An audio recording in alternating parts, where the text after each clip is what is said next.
50 years, a Chicago police officer has been found guilty of murder in an on-duty shooting. A jury today convicted Jason Van Dyke of murdering 17-year-old Laquan Mcdonald.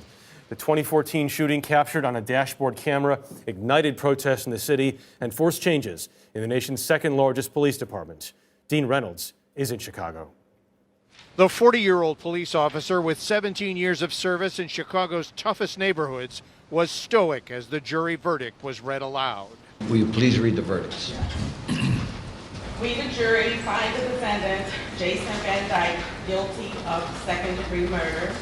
Conviction on a charge of second-degree murder plus 16 counts of aggravated battery for each of the 16 shots he fired into 17-year-old Laquan Mcdonald on that October night 4 years ago. And now we could go home tonight and sleep knowing that Laquan is at peace. Van Dyke shot McDonald 6 seconds after arriving on the scene, the only officer to shoot at the suspect who brandished a knife and refused to drop it.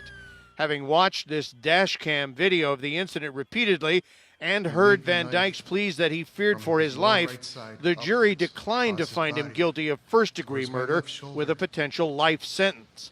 This woman was the lone African-American on the panel, which deliberated for 7 hours.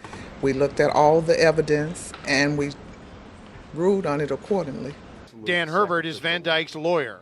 He was sacrificed by his leaders, by political leaders, by our supposed community leaders, and it was all for one reason: to save themselves.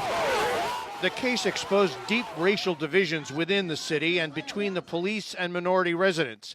The video came out a year after the shooting and only when a judge ordered it released. The episode tarnished the reputation of the mayor, cost the police superintendent his job, and forced increased oversight of the police department.